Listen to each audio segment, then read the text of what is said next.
সকাল সকাল বসে পড়েছি ব্লাউজ কাটিং করতে। আর এখানে একটা ব্লাউজ কাটিং হয়ে গেছে, একটা না সরি দুটো ব্লাউজ কাটিং হয়ে গেছে, আরও একটা কাটিং করতে হবে। তার আগে একটা ব্লাউজ আমাকে কমপ্লিট করতে হবে।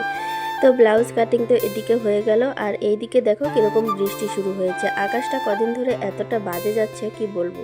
তো আমার বাবাকে বললাম একটু হাই বলো, তো বাবা দেখো কীরকম করে চলে গেল, হাই বললো না, কোনো কিছুই বললো না। আর ওইদিকে আমি তারে শুকোতে দিয়েছি, ফলস ধুয়ে শুকোতে দিয়েছি। এদিকে তো ঝড়ো ঝড়ো করে বৃষ্টি পড়ছেই, কি আর বলবো, এত পরিমাণ আকাশটা খারাপ যে বিরক্তিকর লেগে যাচ্ছে।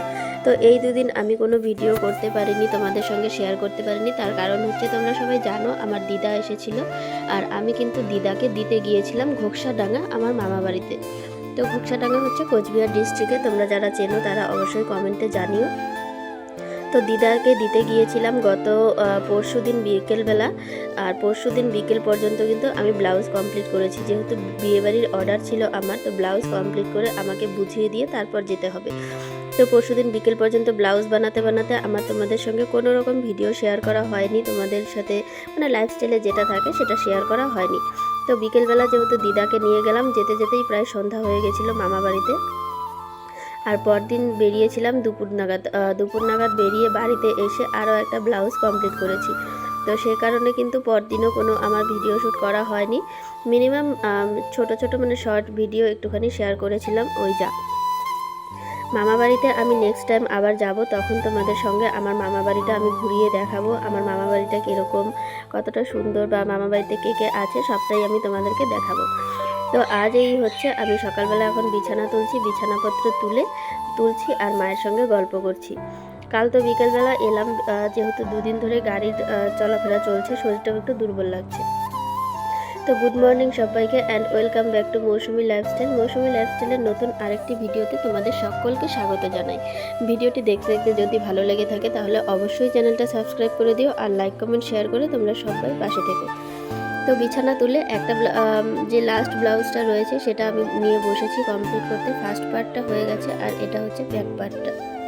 এই ব্লাউজগুলো বানাতে যতটা তাড়াতাড়ি হয় ঠিক ততটাই অসুবিধা হয়, কারণ এই ব্লাউজের কাপড়গুলো এতটা পরিমাণ সফট থাকে আর এত সুতো ওঠে কি বলবো। সেই জন্য কিন্তু আমি এই জায়গায় পেছনে যেহেতু হুক হবে, তো মাঝখানটা কাটিং করার আগে আমি দু সাইডে একটুখানি সেলাই করে নিয়েছিলাম, তাহলে কাপড়টা সুতোটা উঠবে না আর সেলাই করতেও সুবিধা হবে। আর এই তো এটা হবে হুক পট্টি। আর এদিকে আমার মা বারবার আমাকে খাওয়ার জন্য ডাকছে, বলছে অনেকটা বেলা হয়ে গেছে, আগে খেয়ে নে। তো আমি বলছি কারেন্টটা যতক্ষণ আছে ততক্ষণ আমি কাজটা করে নিই, তারপর কিন্তু খাবো, এখন আমি খাবো না। তো এইটা হচ্ছে যার ব্লাউজ, তার ব্লাউজটা কমপ্লিট করে এখন তার সঙ্গেই আবার আমাকে বাজারে যেতে হবে। তো হুকের ঘরটা করতে মোটামুটি ভালোই সময় লেগে গেল। এই জায়গাটা এত পরিমাণ সুতো উঠছিল আর সেলাইটা ডিস্টার্ব হয়ে যাচ্ছিল সুতো ওঠার কারণে, বারবার সুতো দিয়ে সুইটা মানে এদিক সেদিক করে চলে যাচ্ছে, আর এই জায়গাটা ভালো করে সেলাই হচ্ছে না। তো ফাইনালি অনেকটা চেষ্টার পর হুক পট্টিটা সুন্দর করে উঠে গেল। হুক পট্টি না, যেটাতে হুকটা লাগবে সেটাতেই। তো দেখো এই পার্টটা এতটা হয়েছে, আমি তোমাদেরকে দেখিয়ে দেবো ব্লাউজটা কীরকম হয়েছে। তো এই তো ব্লাউজটা মোটামুটি কমপ্লিট করে খাওয়া দাওয়া করে বৌদির সঙ্গে বেরিয়েছি বাজারে যাবার জন্য। এই যে বৌদিরই দাদার বিয়ে, ঠিক সে কারণেই বৌদির সঙ্গে এখন বাজারে যাচ্ছি। বৌদি কিছু গয়না কিনবে, মানে জুয়েলারি সেট কিছু কিনবে, আর এই যে বৌদির ছেলেকে চুল কাটাতে। তোমরা তো জানো আমি বৌদির ছেলেকে মাঝে মধ্যে দেখাই, মানে ভাজদাকে। ও যে অসুস্থ ছোটোবেলা থেকেই, এই 9 বছর বয়স হয়েছে ওর, ও এখনও উঠতে পারে না, বসতে পারে না, হাঁটাচলা করতে পারে না, কথা বলতে পারে না, এমনকি এটাও বলতে পারে না ও যে ও কি খেতে চায় বা কি করতে চায়, কোনো কিছুই না, শুধু মাঝে মধ্যে একটু মা ডাকে। তো ওকে নিয়ে চুল কাটাতে যাওয়া হয়েছিল, যেহেতু ওর মামার বিয়ে, তো ওকেও তো একটু সাজুগুজু করতে হবে। তো ওকে নিয়ে চুল কাটিয়ে বাড়িতে চলে এসেছি। সেদিন বাড়ি এসে সব কাজ শেষ করে ব্লাউজটা কমপ্লিট করে দিয়েছি, যেহেতু বৌদি বিয়ে বাড়িতে যাবে। আর এই তো দেখো পরের দিনের ভিডিও। এই যে হচ্ছে আমাদের এক বোন প্রতিবেশীর, তো ও এসেছে কিন্তু কাঁথা সেলাই করতে। ও কলেজের জন্য আর কোচিংয়ের জন্য কোচবিহারে থাকবে ভাড়া বাড়িতে, ঠিক সে কারণেই ও বলছে যে আমার মাকে ও নেনি বলে। তো ও যে বলছিল যে নেনি আমাকে একটা কাঁথা মোটামুটি করে দাও, আমি সেলাই করে ওখানে গিয়ে থাকবো। তো কদিন পরেই তো কলেজে অ্যাডমিশন শুরু হয়ে যাবে, আর সেখানে গিয়ে ও থাকবে। তো থাকতে গেলে তো অনেক রকমের জিনিসই লাগে, তো ও এসেছে কাঁথাটা সাইডটা করে দেওয়ার জন্য। তো মা আর আমি দুজনে মিলে ধরে কাঁথাটা মোটামুটি করে দিলাম। তো এখন মোটামুটি দুপুর হয়ে গেছে, দুপুর বলতে 2টোর মতন বাজে। আর আকাশটা এতটা খারাপ হয়েছে, পরদিন যেহেতু আগের দিন তো বৃষ্টি হলো, আর এই হচ্ছে পরদিনের ভিডিও। তো আকাশটা এত খারাপ, মনে হচ্ছে এক্ষুনি বৃষ্টি নামবে। তো আমার মা রান্নাঘরে রান্নার কাজটা সামাল দিচ্ছে, আমি এদিকে উঠোনে খড়ি জড়ি যা আছে সব কিছু তুলে পরিষ্কার করছি।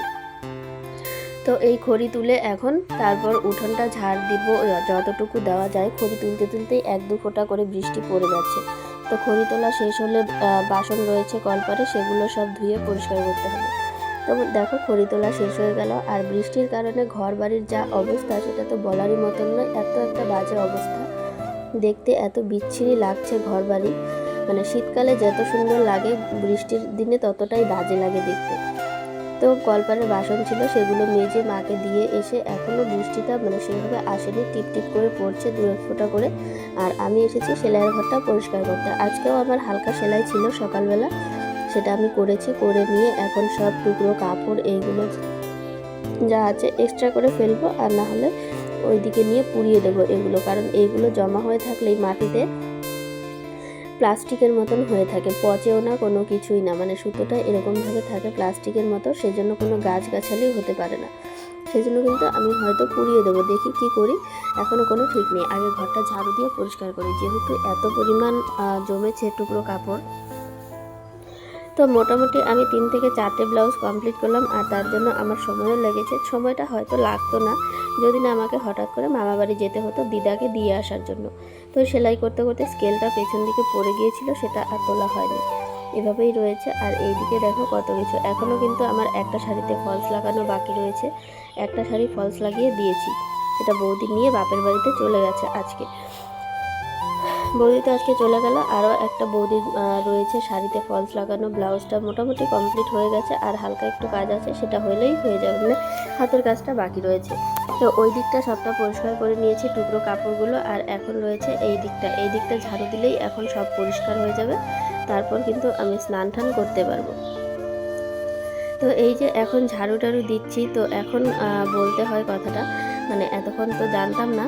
তো হঠাৎ করে এখন মামা ফোন করলো, যখন আমি ঝাড়ু দিচ্ছি, তখন আমার মামা বাড়ি থেকে মামা ফোন করেছে। আমার যে মেজো দিদুন রয়েছে, আমার মেজো দিদুন হঠাৎ করেই স্ট্রোক করেছে। তো এই ঝাড়ু দিতে দিতে মাকে আমি কথাটা জানালাম ঝাড়ু দেওয়া শেষ করে, যে মা দিদা স্ট্রোক করেছে, এরকম এরকম মামা ফোন করেছিল, কান্না করছে। তো উনি যে আছে মেজো দিদুন, উনি হচ্ছে আমার মায়ের জেঠিমা। তো এদিকে দেখো আকাশের কি অবস্থা, প্রচণ্ড রকম বৃষ্টি নেমে গেছে। মা যে এখন কীভাবে যাবে কোনো কিছুই বুঝতে পারছে না, আর মা তো এদিকে পাগলের মতন হয়ে যাচ্ছে যে যাবে ফটাফট গিয়ে দেখবে। তো আমি তো পরশু দিনই এলাম মামা বাড়ি থেকে, আজকে আর হয়তো মা আমাকে যেতে দেবে না, কারণ মা একাই যাবে। আর এইদিকে আমার এই সবগুলো সারতে হবে একা একা। তো এইদিকে বৃষ্টিটা মোটামুটি কমার পথে, তো মাকে আমি এখন বলছি তুমি একটু রেডি হও, আমি দেখি কি করি। তো দাদা তো আমার আগেই চলে গেছে, আর এই দেখো আমার মা বেরিয়ে এতটা স্পিডে হাঁটছে আর এত তাড়াহুড়ো করে শাড়ি পরেছে, কোনো দিকেই কোনো ঠিকঠাক নেই। তো ঘোকসাডাঙ্গা হসপিটালে দিদুন ভর্তি ছিল, তো এখন ঘোকসাডাঙ্গা হসপিটাল থেকে রেফার করেছে, রেফার করে এখন যাবে কোচবিহার হসপিটালে। তো কোচবিহার হসপিটালে নিয়ে যাবে, এই দিক দিয়ে মা যাবে। আর যে দিদুন আমার, সেই দিদুনের বাবার বাড়ি হচ্ছে আমাদের বাড়ির পাশেই। তো সেখান থেকে ওই দিদুনের মানে ভাই, তারপর ভাগনা যারা আছে, ভাগনা ভাস্তা সবাই যাবে এখন। তো আমি মাকে যাচ্ছি এগিয়ে দেওয়ার জন্য। আর এই তো দেখো মুখটা খুব শুকনো হয়ে গেছে, চিন্তায় মানে ভালো লাগছে না। ব্রেন স্ট্রোকটা করেছে ঠিক সে কারণেই কিন্তু এতটা ভয়, যেহেতু আমার আগে একটা বড় মা এরকম হয়েছিল, তো সেই বড় মাকে বাঁচানো যায়নি। আর দিদার তো এখন অনেকটাই বয়স হয়েছে, ধকলটা নিতে পারবে কিনা কে জানে, বলতে পারছি না এখনও। তো মাকে এগিয়ে দিয়ে এসে আমি স্নান করে ঠাকুর পুজো দিতে বসে গেলাম। এখানে ঠাকুর পুজো দিচ্ছি আর মনে মনে ভাবছি যে দিদা যেন খুব তাড়াতাড়ি সুস্থ হয়ে যায়। এদিকে পূজা দিতে দিতে কারেন্টটাও চলে গেল। দুদিন থেকে কারেন্টটা এরকমই করছে আর প্রচণ্ড বিরক্তি লেগে যাচ্ছে। তো এখানে ঠাকুর পুজো তো আমি দিচ্ছি আর মনে মনে সেটাই বলছি যে দিদা যেন খুব তাড়াতাড়ি সুস্থ হয়ে যায়, যেরকমই হোক, মানে ডাক্তার কি বলছে এখনও জানি না। কোচবিহার নিয়ে যাবে, তারপর সবটা জানতে পারবো। তো আমি এই মানে সবটা জানাবো তোমাদেরকে, আগামীকালকে তোমাদেরকে সবটা শেয়ার করব, মানে জানাবো দিদা কীরকম আছে, কি অবস্থা না অবস্থা, ভালো কি মন্দ। যদিও চাই, সবাই এটাই চাই যে মন প্রাণ দিয়ে যে দিদা তাড়াতাড়ি সুস্থ হয়ে যাক। তোমরাও আমার দিদার জন্য প্রার্থনা করো, আমার দিদা যেন তাড়াতাড়ি ভালো হয়ে যায়, সুস্থ হয়ে যায়, এটাই চাওয়া, আর কোনো কিছুই নয়। তো আজকের ভিডিওটা এখানেই শেষ করছি। তোমরা সবাই ভালো থেকো, সুস্থ থেকো, দেখা হবে নেক্সট ব্লগে। টাটা।